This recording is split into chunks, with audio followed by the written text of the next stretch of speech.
Muito bem. Tá? Tá.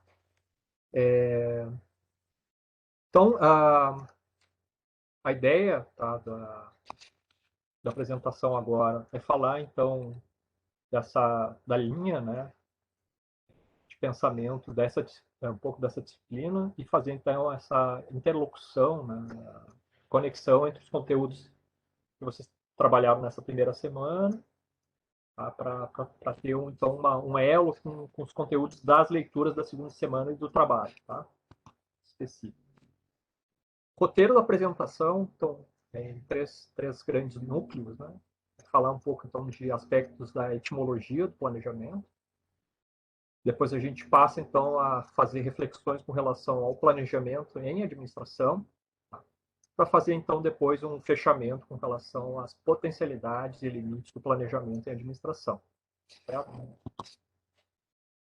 Então, o que é importante, assim, quando a gente fala de planejamento, especificamente sobre plano, né?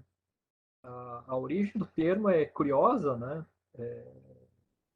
Por estar relacionado com o latim planus, que tem essa acepção de nivelado, achatado, uma superfície plana. Né? Então, quando nós vamos ao dicionário, por exemplo aqui no slide, né? As definições então vão estar relacionadas com isso, por um lado, né? Então a superfície plana, totalmente nivelada, passando então também a outros elementos que estão mais associados a um planejamento, ou projeto ou exposto de uma construção, que também é um plano, um traçado ou planta de uma cidade, que também é um plano, e o conjunto de operações programadas, que também, para um determinado fim, que também é um plano. Tá? É um termo antigo, tá? Mas também existe um sinônimo de planejamento, que é planificação.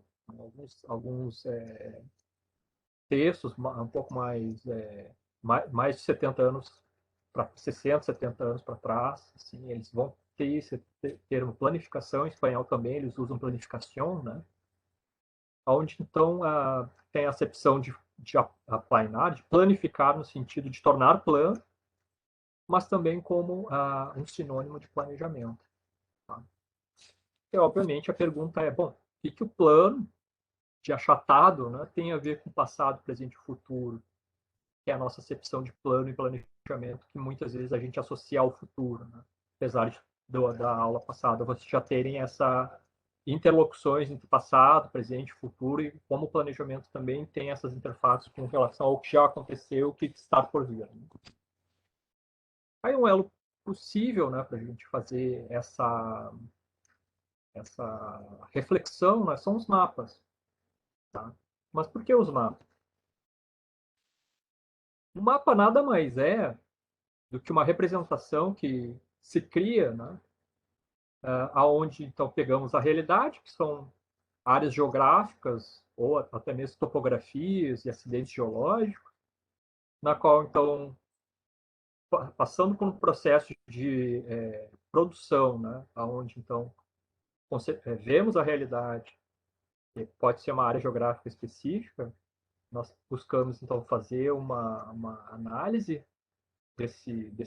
dessa localidade, desse espaço, e vamos tentar achatar, aplainar, nivelar, até o ponto onde nós produzimos os mapas. Né? Nós fazemos traçados, simplificamos a realidade para que tenhamos uma representação desse espaço que existe na realidade. Tá?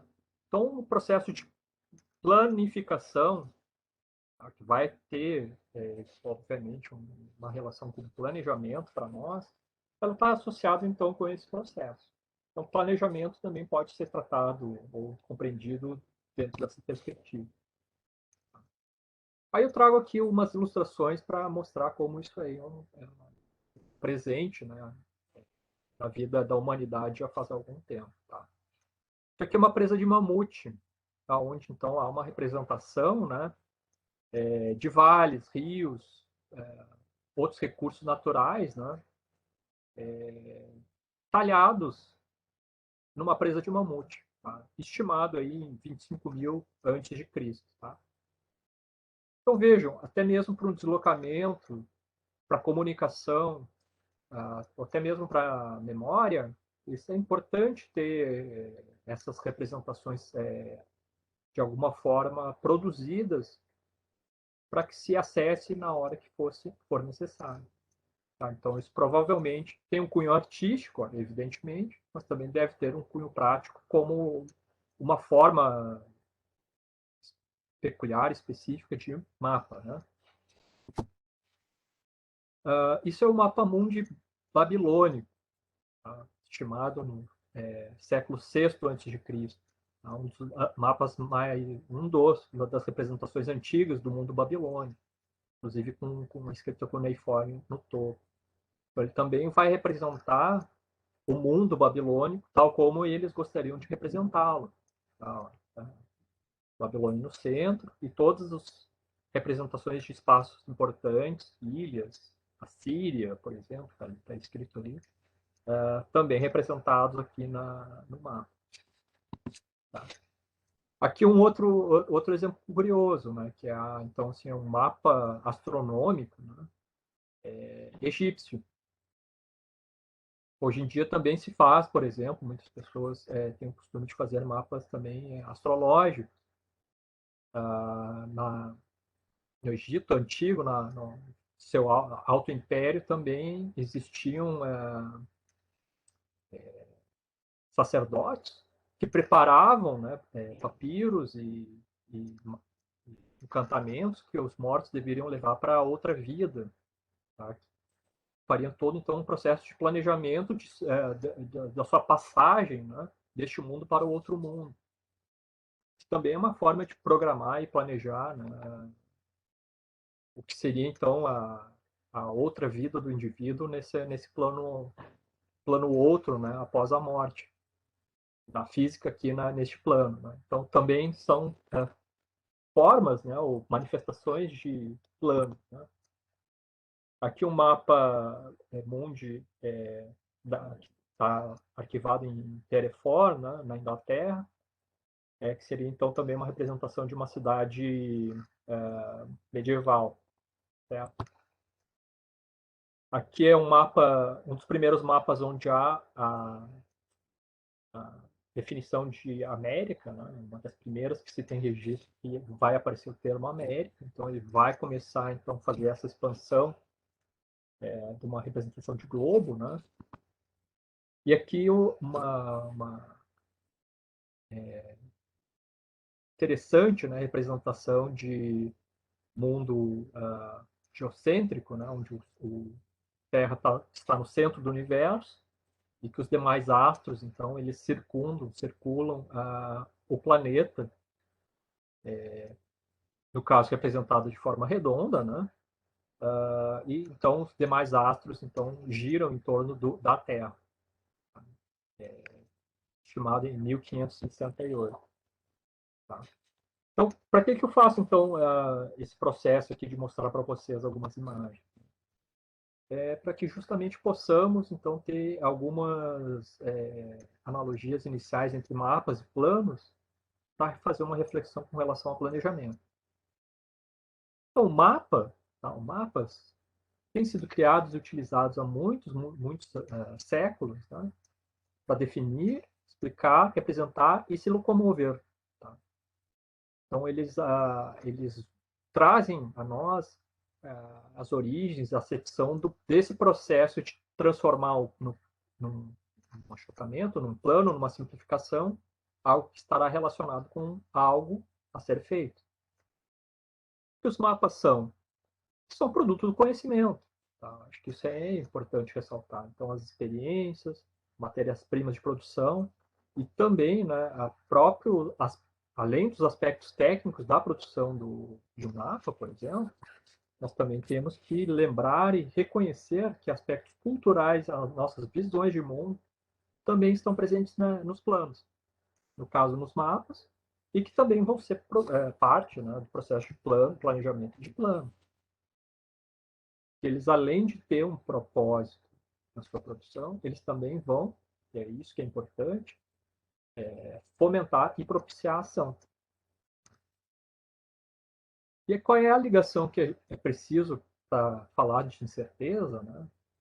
e que os planos nos ajudam, esses planos e os mapas nos ajudam a pensar os planos e o planejamento.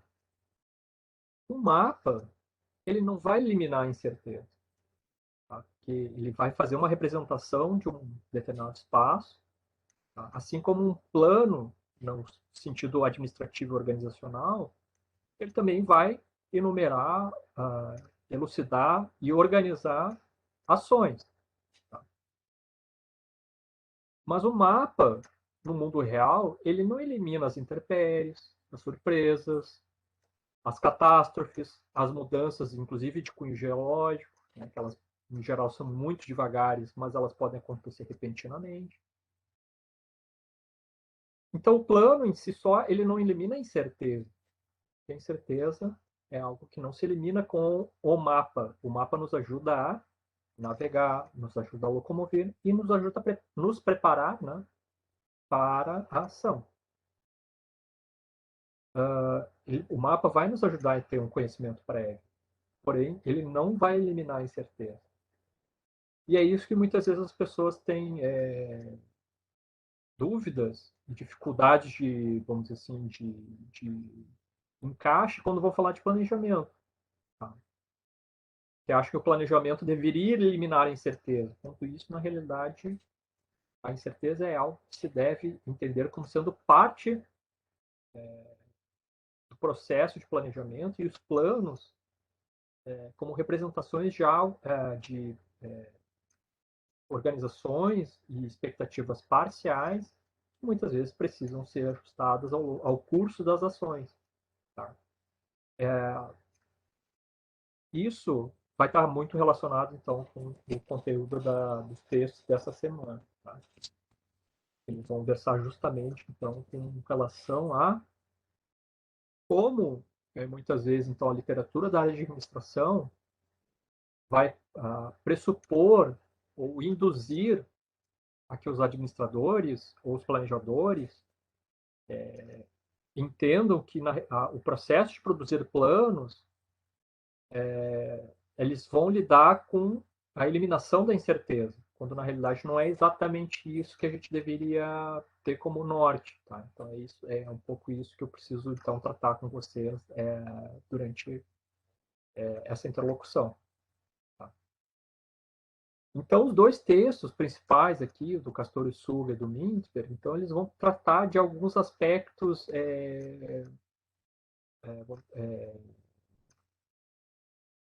aspectos que são relacionados com características que a própria literatura da área de administração acabou adquirindo, que que vão acabar induzindo a que um pensamento de a eliminação de incerteza. Tá? Em resumo, tá? O predomínio dessa noção de que o planejamento é uma forma de programação, né?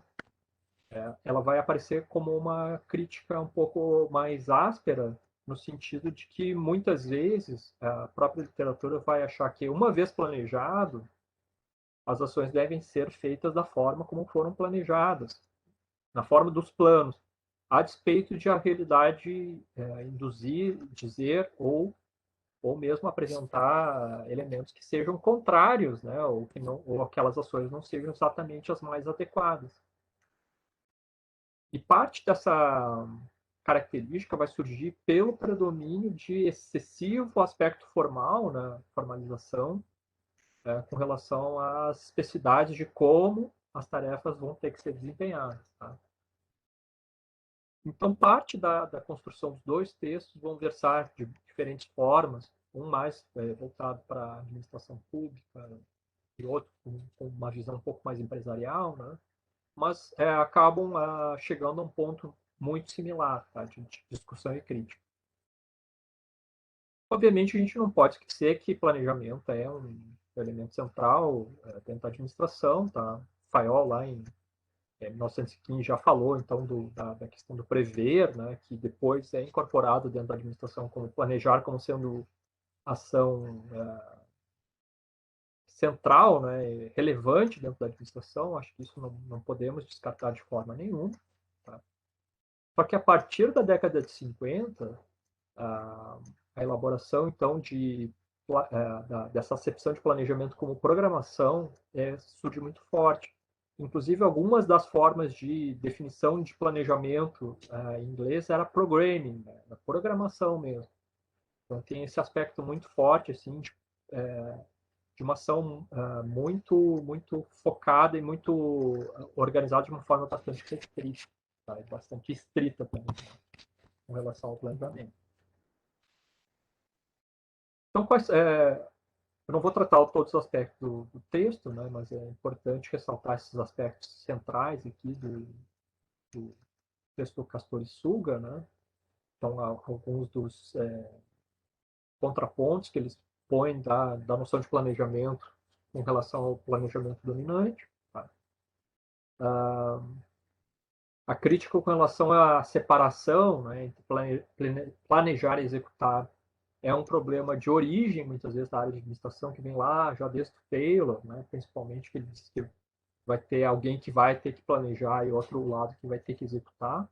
Então, isso é uma separação, né, existente, uma característica a se lidar dentro da administração que é muito forte, né? Então, é o que ele fala do fazejamento, né? Como uma forma, né, de contraposição. Outra coisa que ele vai abordar, e que também é presente hoje em dia também, né, que é a tentativa, né, de tornar muito rebuscado e muito elaborado, assim, como se o processo de planejamento só pudesse ser feito por um conjunto muito especial de pessoas. Tá? E aí, obviamente, o questionamento é com relação aos excessos que muitas vezes detalhar com base em métodos ou programas ou linguajar muito específico vai propiciar muito mais que ele coloca como elucubrações do que necessariamente fomentar a ação.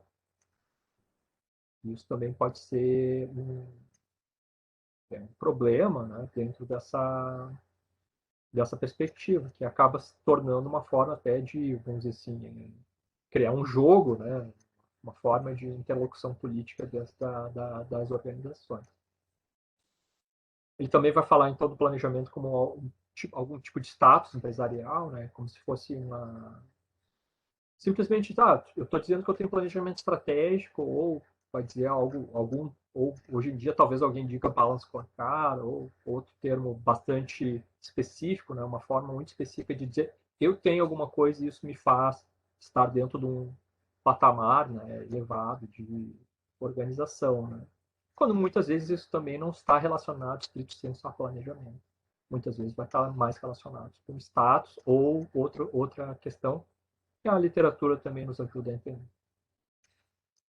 O planejamento também pode ter um caráter muito ritualístico, né? A literatura de administração também já adentrou muito a isso, né? Onde está essa coisa de realmente, assim, dentro da organização, em vez de fomentar o planejamento, fomentar ações, ele está muito mais relacionado a um conjunto assim de protocolos, né, e formas vamos dizer assim, tanto fazer um mimetismo com outras empresas ou até mesmo reproduzir, né, internamente aspectos culturais da organização, né?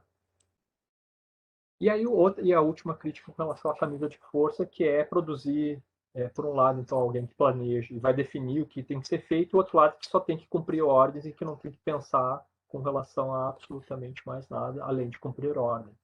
Tá? Isso em 88, tá? Então já faz um certo tempo que essas críticas também já existem há mais tempo também. E aí, o que eu acho importante e legal assim, de resgatar desse texto? O primeiro deles, ele então vai falar sobre justamente evitar, né, essa dicotomia entre pensar e agir. Tá? Porque se o planejamento vai estar associado simplesmente a um lado que vai pensar, produzir conteúdos, e o outro lado simplesmente vai obedecer ou vai cumprir ordens, a gente perde um conteúdo muito específico e muito rico, na realidade, né, de como resolver problemas que são inerentes e são importantes a qualquer contexto organizacional. Tá? A administração precisa disso.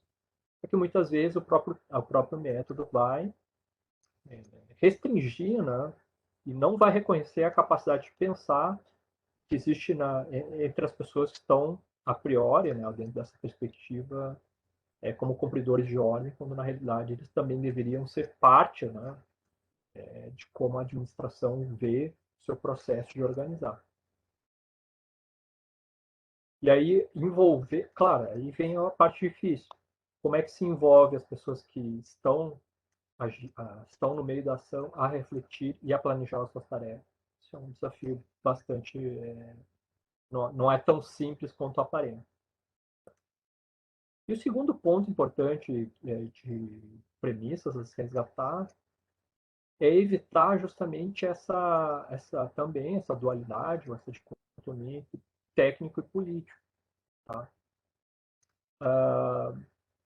Eu sei que é recorrente no mundo contemporâneo, eu sou técnico, não estou agindo de forma política, que também existe essa dificuldade de entender o que é a dimensão política dentro, dentro do mundo. Né? Porque político não é político partidário, não é partido político. Tá? Então, uma administração pública, muitas vezes, quando fala político, está falando de partido político. Tá? Quando não é isso, política e político é muito mais amplo do que os partidos políticos e o sistema de organização eleitoral.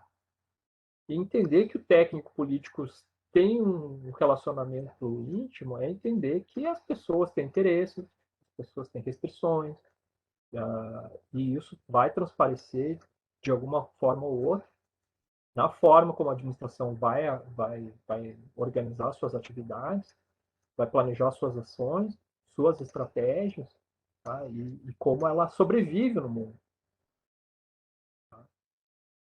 Então, aqui tem a extração de alguns pontos, né? Onde então ele vai ressaltar muitas vezes então o aspecto técnico de técnicas para o planejamento muitas vezes não são difíceis, né, ou são reproduzíveis, tá? é, Existem formas de serem passadas técnicas de planejamento, só que aí por outro lado, né, as particularidades políticas de cada organização, né, podem ser tão variadas que dificilmente é possível estudá-las de maneira simplificada. Então, o que funciona numa empresa privada, talvez ou necessariamente não quer dizer que vão funcionar nem para outra empresa privada. Quizás, então, para uma organização pública, seja empresa pública, organização sem fins lucrativos, ou assim por diante, autarquias, e assim por diante. Então, muitas vezes a gente perde a noção quando o discurso, muitas vezes, está discutindo. Bom, eu tenho que ser técnico, não tenho que ser político. Tá? Então, nós também precisamos ter esse frescor, né, de entender que os aspectos técnicos em si, eles incorporam e têm, eminentemente, alguns aspectos de cunho político. Tá? Ele também vai falar aqui nos momentos, né, distintos de pensar o uso de algumas técnicas. E tem um momento de refletir e criar, né, onde então as soluções para determinados problemas administrativos podem estar sendo pensados.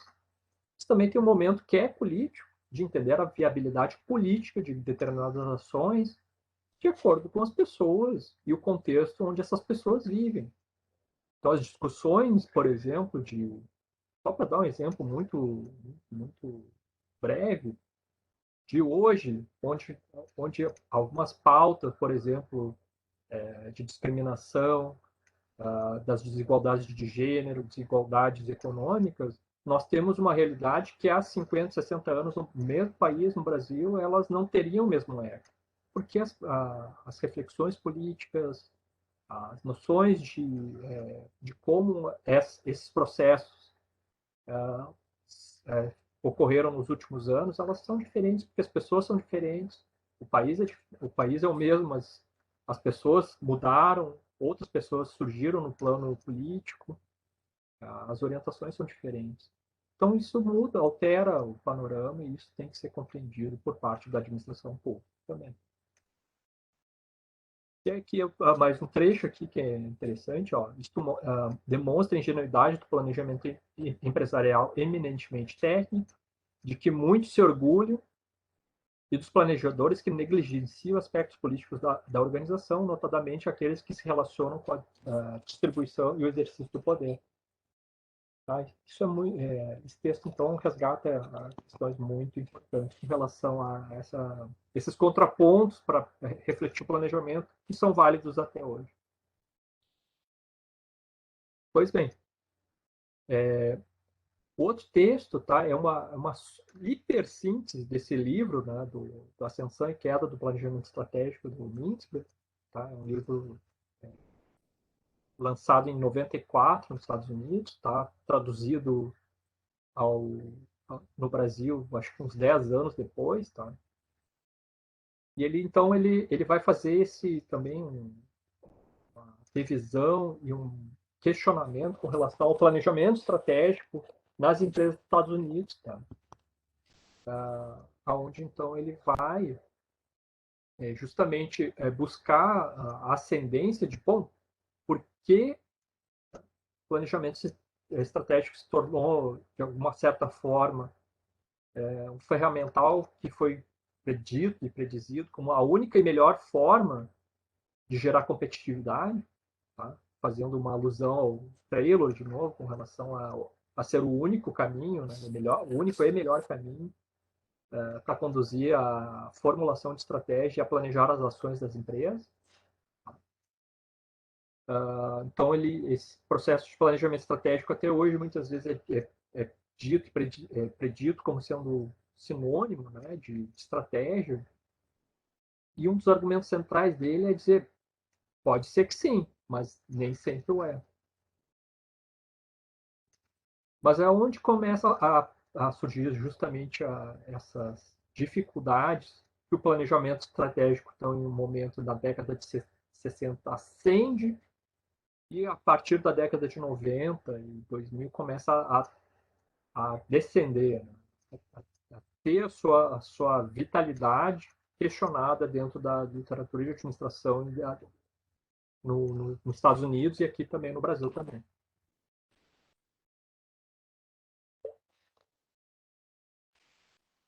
O planejamento estratégico acabou se tornando uma forma muito padronizada de procedimentos de planejamento, aonde então o próprio processo de formular e produzir os planos se tornou um fim em si mesmo. E aí aqueles aspectos que a gente tratou no começo dessa apresentação, elas foram se perdendo. Como é que fomenta a ação? O que tu está fazendo? E também esse distanciamento de pensar e agir vai se tornando parte, vamos dizer assim, característico, né, do processo. E aí ele foi ganhando muito mais um foco em produzir documentos, produzir procedimentos técnicos e menos de reflexão nas ações. E aí, então, ele vai criticar a ênfase, o excesso, tá? É importante reforçar isso, excesso nos processos formais, né, de produção de planos. Tá? E aí ele vai fazer uma representação como apresentado aqui, tá?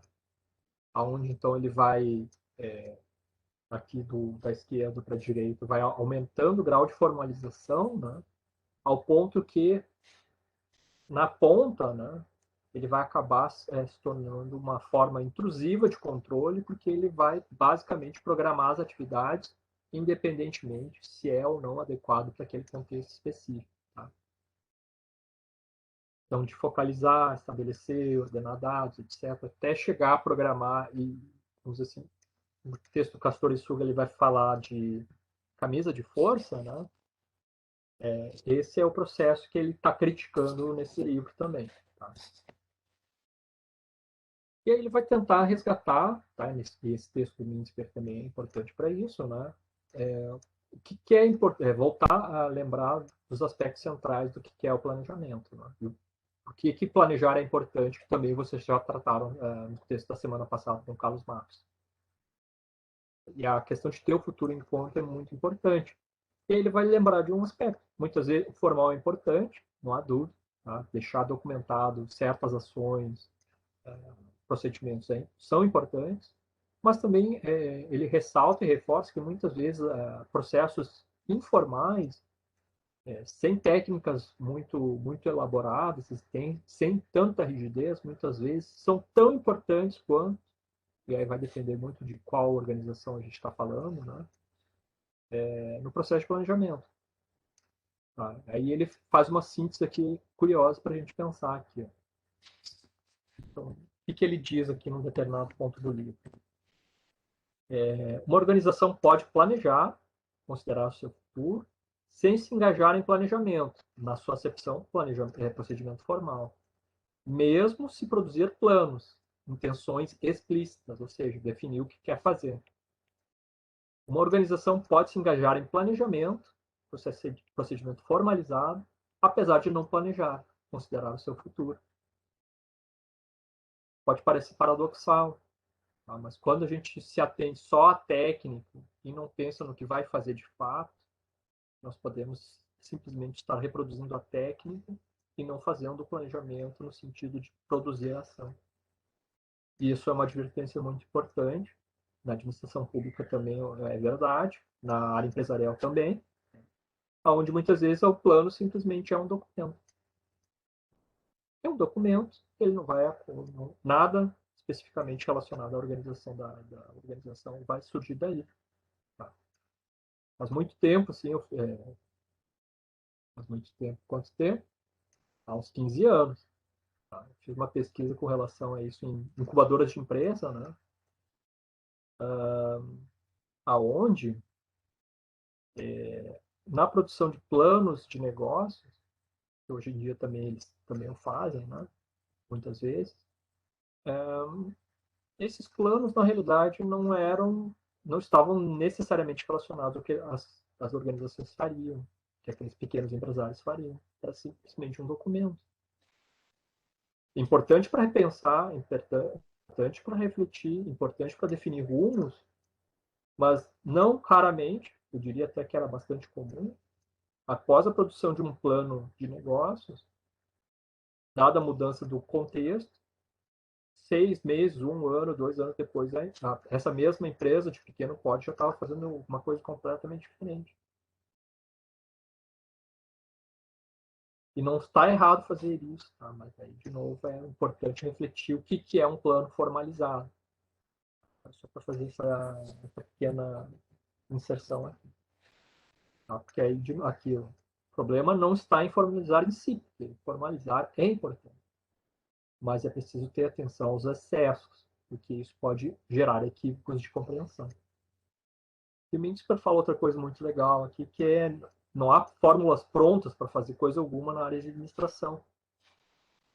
Então, muitas vezes nós temos que pensar com relação a essas fórmulas prontas, que muitas vezes nós pensamos ser a solução, e elas podem nos ajudar, mas elas certamente não são a única forma e tampouco vão ser métodos ou técnicas que vão resolver tudo. Então, pela necessidade de flexibilidade, pela necessidade de reflexão e pela necessidade de adaptação com relação às mudanças, muitas vezes vão vir do próprio aprendizado, que ele repassa bastante na literatura que ele produz. Bem, tá? Então, para fazer uma síntese e fechamento desse momento de apresentação, tá? Primeiro, trazendo o Matos de novo. Tá? Planejar é importante para nós evitarmos, fugirmos, né, do predomínio, do domínio da improvisação. Tá? Claro que na música é muito popular, né?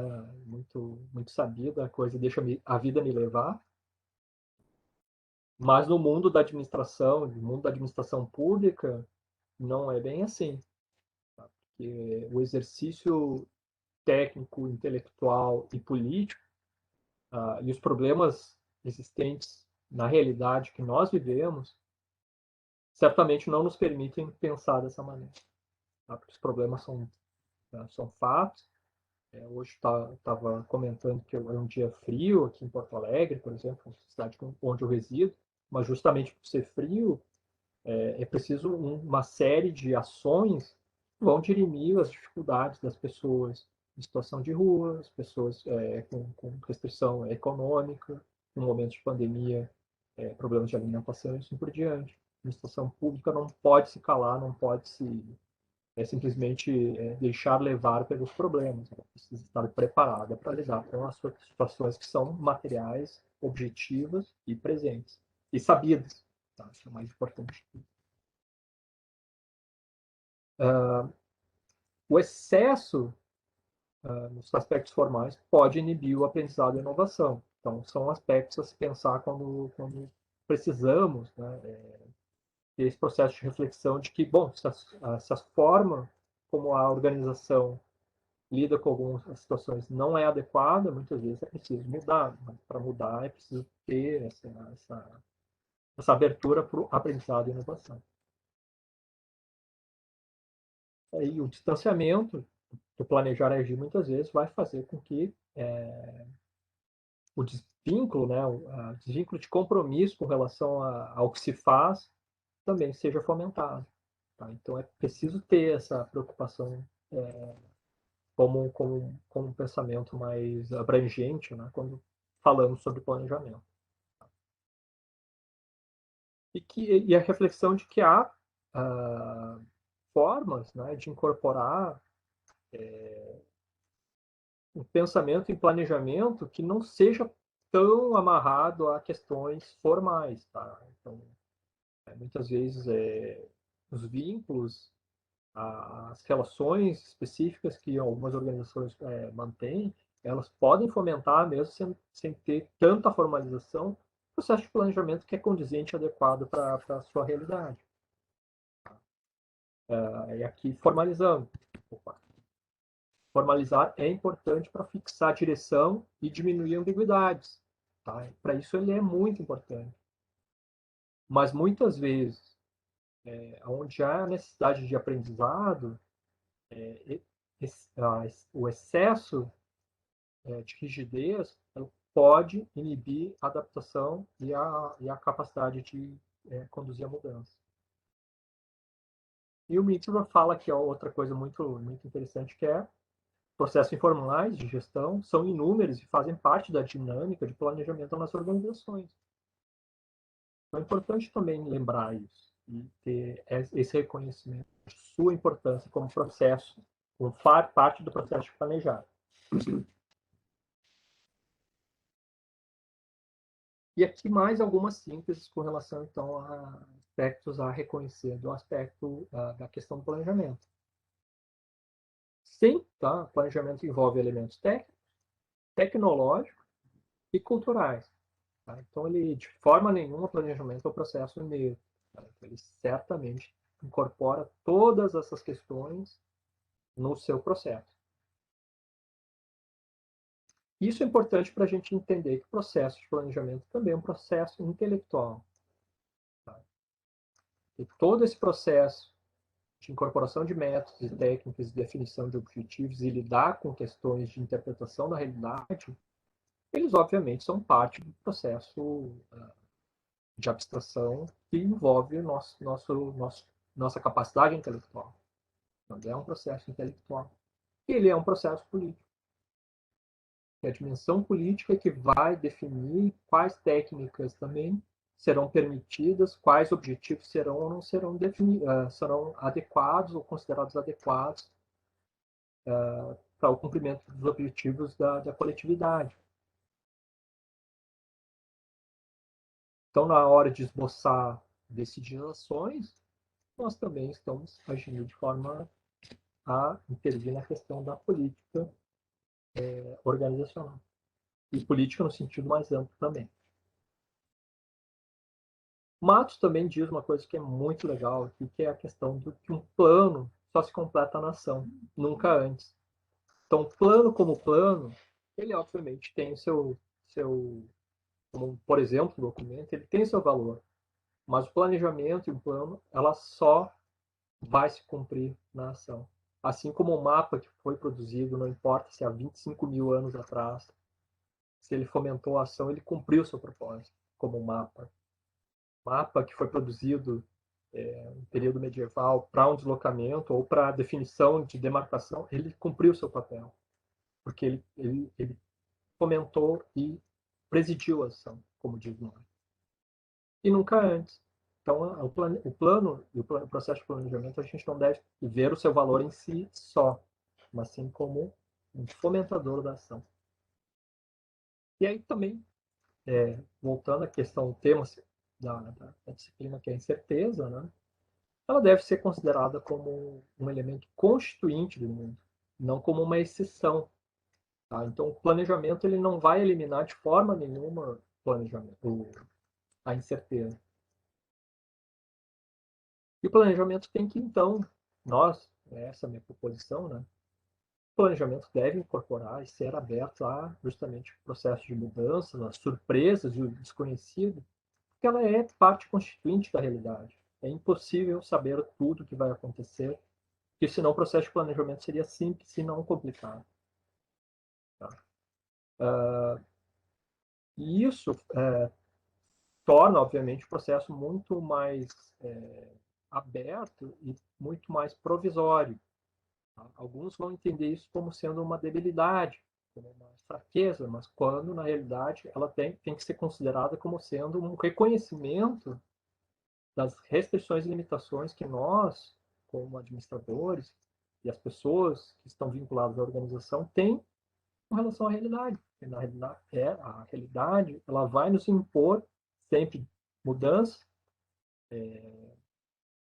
restrições, limitações que nós temos que reconhecer, e as mudanças também devem ser reconhecidas por parte de quem faz planejamento.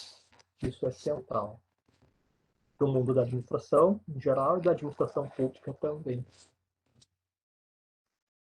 Aqui eu fecho aqui a apresentação, então com a apresentação do ponto, né, norteador da reflexão dessa semana, né, que é, bom, você sabe em que condições planejam, tá, após ver essa apresentação, que é justamente, então, entender as dimensões, né, de planejamento ao qual todos nós, de alguma maneira, estamos vinculados.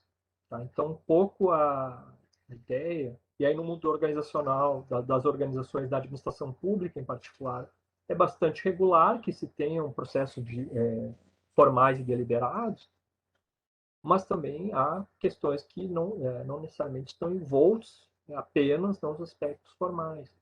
Então, a reflexão aqui, a proposta é justamente parar para pensar um pouco com relação a isso. Vocês sabem em que condições das atividades vocês planejam? Tá? Então, essa é assim, o norteador da reflexão dessa semana.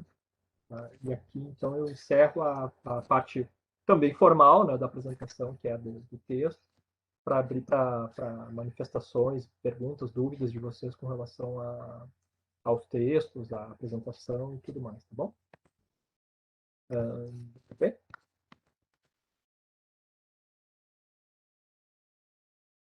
Vou desativar. Muito bem. Eu dei aqui. Pois bem, estou à disposição. Professor, tem duas perguntas já, uma da Luana e uma da Roberta. Eu não sei se você prefere que eu leia ou se você prefere ler no chat. Pode ler para mim, por favor. Tá. A primeira questão é da Luana. Ela pergunta o seguinte: professor, no seu entendimento, como o planejamento na administração pública tem se desenvolvido atualmente? Que tipo de perfil o gestor deve possuir para planejar? Olha, a legislação tem posto cada vez mais aspectos formais. Tá? Não necessariamente eles são equivocados. Tá? É só a questão de, muitas vezes, o quão difícil é lidar com alguns aspectos do planejamento na área pública. Tá? Um exemplo, até na universidade, isso é um exemplo, tá? Tem um procedimento de planejar as compras do próximo ano e fazer todo o procedimento de compra definido no ano anterior. Pode parecer, não, claro, todo ano é igual, até parece, né? Então faz a lista do que precisa comprar e o ano que vem tu compra. Só que, pô, claro, tu sempre pode adaptar, mas aí depois tu tem que pedir de novo. Então, alguns aspectos estão muito fomentados nisso. É errado? Não, não é. É importante, é muito importante. Só que a contrapartida de como adaptar, como fazer o processo adaptativo, muitas vezes não está, fica subteorizado, fica compreendido. E aí é que realmente aparece a dificuldade, e aí vem aquelas velhas máximas de tipo, teoria é uma coisa, a prática é outra. Então é como se fosse o planejamento uma coisa, o que eu vou fazer é outra. E aí é que justamente vem esse texto da semana. Não é que o planejamento esteja errado, muitas vezes. Nossa compreensão com relação a como lidar com isso é que precisa ser melhor compreendida. A teoria só vai funcionar quando ela está mais aderente à realidade em si. E esse descasamento que muitas vezes nós vemos entre planejar e agir é a manifestação do problema. Assim como teoria e prática não pode estar descasados, né? Porque a teoria tem que explicar a prática e a prática tem que fomentar a teoria.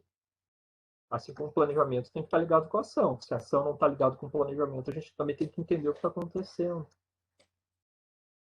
Professor, você está me escutando? Sim.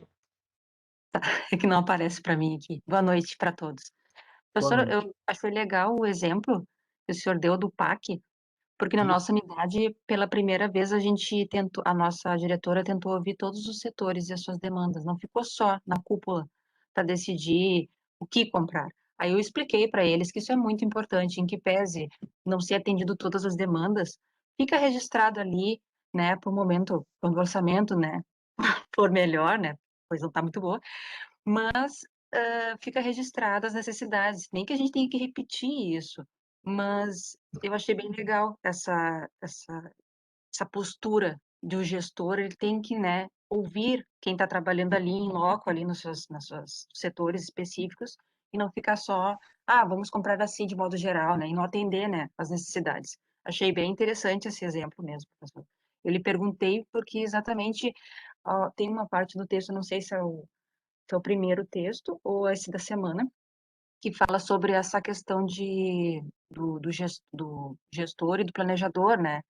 Que não pode ficar, digamos, como se eles fossem um grupinho fechado, eles têm que ter um diálogo, né? Com todos que participam da organização, e principalmente com quem está na parte operacional, né? Não sei se o senhor concorda com isso, mas eu achei bem interessante a colocação. Por isso que eu lhe perguntei, assim, de uma forma geral, que tipo de perfil o gestor ele teria que ter para diante das incertezas, como por exemplo a pandemia, que foi uma coisa que abalou todos, ninguém estava preparado. Mas eu não sei o que teria mais uma característica que poderia auxiliar ele a enfrentar os obstáculos, principalmente na administração pública, né? Eu gostaria de ouvir a senhora, né?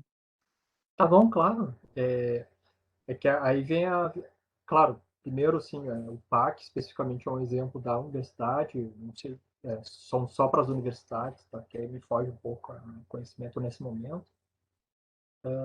Mas eu também faço o mesmo, tá? Todos os técnicos e professores da minha unidade recebem, tá? O que vocês precisam. Muitas vezes só isso não é o suficiente. Na pandemia é mais difícil, porque eu não consigo fazer um trabalho a gente fala de corredor, né? De interação, tipo, olha, peçam, manifestem-se. Depois quando a gente vai pedir, eles dizem, vocês não pediram. Então, assim, o envolvimento tem também essa contrapartida, né? A gente tem que fomentar isso. Há uma mudança muito significativa, até pelas tecnologias de comunicação, de um perfil de 50, 60 anos atrás do de hoje. Porque o processo de comunicação hoje é muito mais versátil, ágil, do que era 40, 50 anos atrás. Estou falando de sem internet, sem celular, né? Majoritariamente falando. A gente nem sabe como é que esse mundo existia, tá? Mas ele existiu e o mundo funciona, tá? Claro, com outras características. Então, o perfil de um gestor hoje, e à medida que até o nível de instrução e de capacidade de resolução de problemas das organizações melhora, né? Vai ter que ter um perfil bem mais participativo, né, provavelmente, porque há tempos atrás onde realmente essa abordagem, pô, eu penso, eu mando, tu obedece. Esperamos que consigamos passar por esse tipo de abordagem, né, que era muito comum em determinado momento da vida organizacional e que a gente consiga realmente passar isso. Claro que isso gera outras necessidades, tá? O nível de preparação das pessoas para entrar no serviço público é algo absolutamente diferente do que era uma realidade de 50, 60 anos atrás no Brasil. Isso não há dúvida. Com Tá? certeza, com certeza. Então alguns órgãos que precisavam de ser, sei lá, chutar 100 pessoas, hoje talvez funcione com bem menos. Sim. Então, Professor, sim, o oi, senhor então concorda que tenha que ter uma mente aberta, então, né?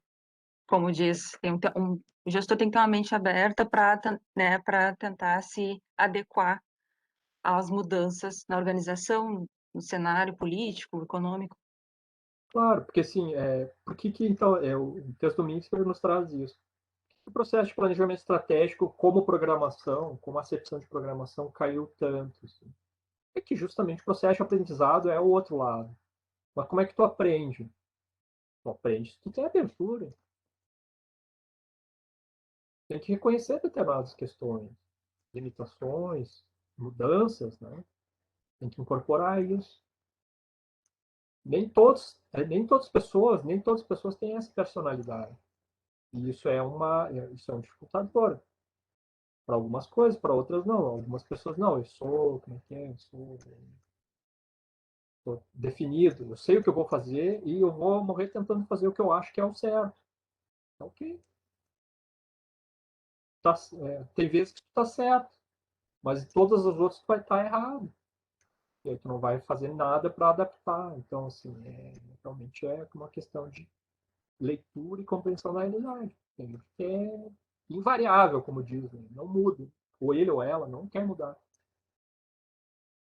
Então, só que isso é o contrário do aprendizado. O aprendizado é, bom, de repente eu preciso ver alguma coisa que eu não sabia e agora sei. Incorporar isso. Isso é, aprendizado no sentido mais singelo é isso, né? mais básico. Né? Claro, tem questões muito mais sofisticadas com relação ao aprendizado. Tá certo, professor, muito obrigada. Tá, mas é que aí o pessoal acha que a administração pública, né, a acepção errada e negativa da burocracia, não, é só um cumpridor de regra. Como se a regra não tivesse hermenêutica. A gente interpreta a realidade, interpreta a regra. A Muito outra obrigada, questão, professor, a outra questão da Roberta, ela fala que aprendemos que o planejamento não elimina a incerteza, mas é equivocado dizer que o planejamento trabalha para minimizar essa incerteza? Acho que não é, eu acho que o planejamento não elimina a incerteza. Tá? A incerteza acho que é um quesito da realidade. Tá? Muitas vezes eles nos ajudam a entender o que não fazer. Tá? Muitas vezes o processo de planejamento nos ajuda a evitar armadilhas, erros, e a entender que algumas coisas não são possíveis. Mas isso não elimina a incerteza, tá? A incerteza, na realidade, é a ausência de certeza. Tá? Então, se tu não... a incerteza é isso. Bom, tu tem certeza que amanhã vai estar vivo? Eu não tenho. Mas eu vou trabalhar no sentido de que estarei vivo amanhã e vou fazer alguma coisa. Mas aí vem o quê? Eu quero fazer X. Isso elimina o fato de eu poder morrer amanhã? Não. Então, desculpa o exemplo um pouco extremado, né? Mas aí, como é com relação à minha pessoa, acho que está tudo certo. Né? Mas é isso, tá? Planejamento não necessariamente elimina a incerteza, ele fomenta a ação. Então, ele não é a negação da incerteza. A incerteza é uma característica do planejamento. Não sei se ficou claro, Perfeito. Roberto. Obrigada, professor. Boa noite a todos e todas. E eu tenho também mais uma questão. Não, quanto ao exemplo, não se preocupe, como ficar mais fácil de explicar, né? E acho que até de compreender a todas as vezes, até um exemplo singelo também soa de mais fácil compreensão para o pessoal, né? Bom, mais uma questão eu tenho, e até em cima da nossa tarefa da semana, tá? Ali quando tu dizes sobre o processo formal para revisão do processo de planejamento, tu poderia explicar um pouco o que é esse processo formal? Tá. Então, planejamento formal é onde tem técnicas e tem procedimentos bem definidos, tá? É um exemplo comum, assim, na área de planejamento estratégico, é definir missão, valores, e depois tem um curso de ações que são definidas de forma bastante estrita.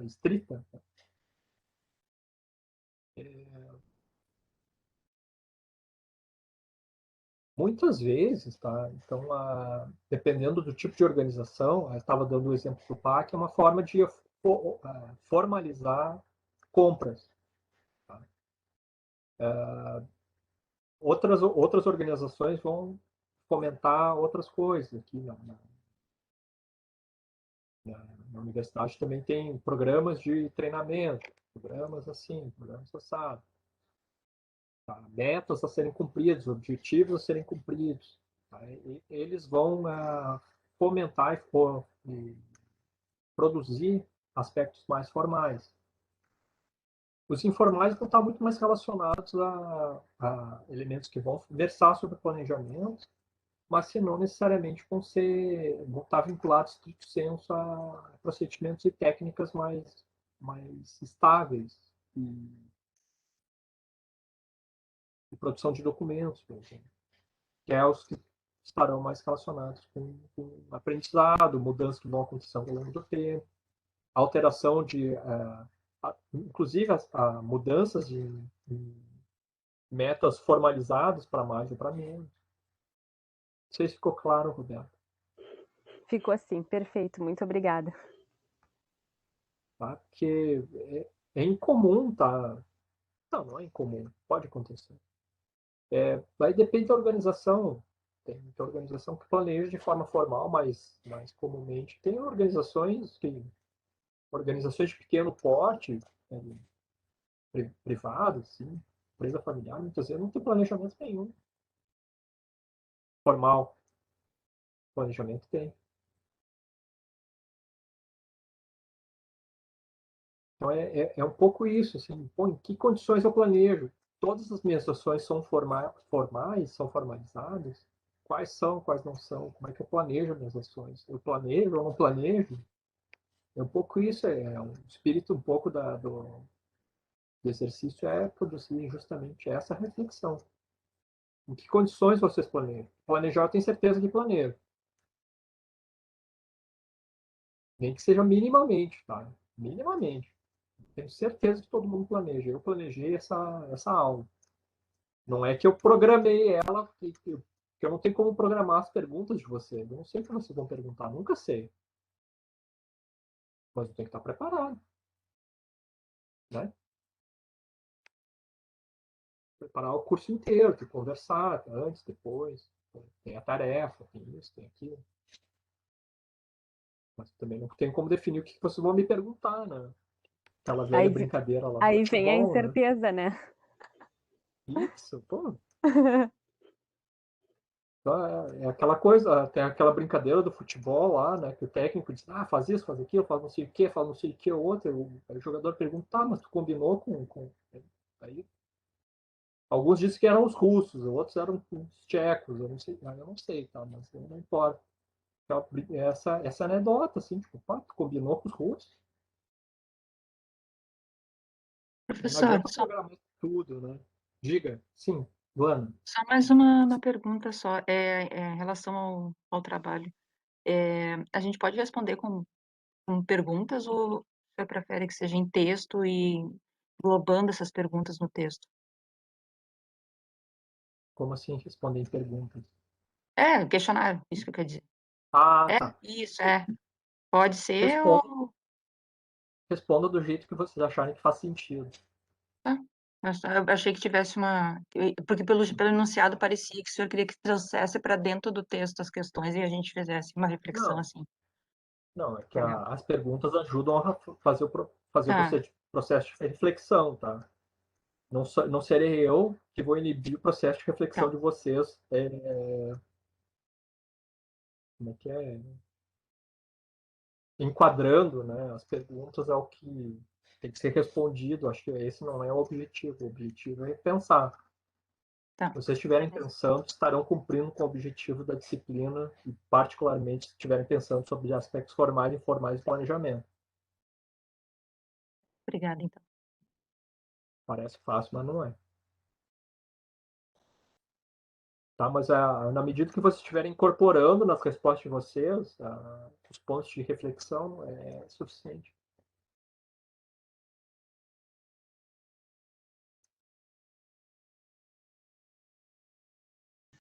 De perguntas que a gente tinha no chat eram essas. Agora, pessoal, se quiserem trazer outras questões, usar o microfone ou digitar, fiquem bem à vontade, aproveitem.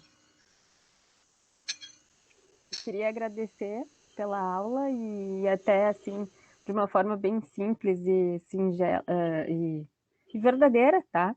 Dizer que essa aula pode ter sido simples para o professor, né? Até a forma de explicar, enfim, mas a didática dele e tudo acho que deixou bem leve, bem facilitada para todos. Pelo menos da minha parte, eu considero dessa forma, porque para esse horário tá todo mundo super cansado, normalmente se não for assim, a gente fica um pouco, né? E ajudou bastante a manter a atenção, foi bacana. Legal. Mas se vocês quiserem que eu complico, viu? Não precisa, professor, não precisa. Não, não. E só um texto em inglês, podiam ser 5. É a compreensão que foi perfeita, sabe? A gente conseguiu Ótimo. absorver bem. E é isso que importa, é como tu falou, não importa como vocês forem responder. Se vocês refletirem essa intenção do teu trabalho, e é isso aí já fala por si. Não, tá ótimo, mas aqui a ideia central do curso como um todo é esse. Muitas vezes a gente fala de reciclagem, mas não é, o termo talvez não é isso. Acho que é realmente assim, esse momento de repensar o momento que vocês estão, independente do profissional, né? Essas, tantos dilemas que nós vivemos por aí, né? De tantas perguntas que nós nos fazemos, né? Sobre a realidade do nosso país, as dificuldades que a gente vive no trabalho. Então, acho que a ideia é justamente essa. Então, pelo menos da minha parte, sim, mas eu tenho certeza que é a forma de pensar do curso, né? É justamente propiciar esse momento, né? De parar para pensar, né? Então, se eu estou ajudando nisso, eu fico muito feliz, tá? E, enfim, agradeço as palavras, tá, Roberto? E, enfim, vamos seguir firme e fortes aí para passar dessa pandemia também, passar por tantas situações aí que nós vivemos, né? E que nós precisamos, né? Da nossa contribuição ali para superar esse momento difícil.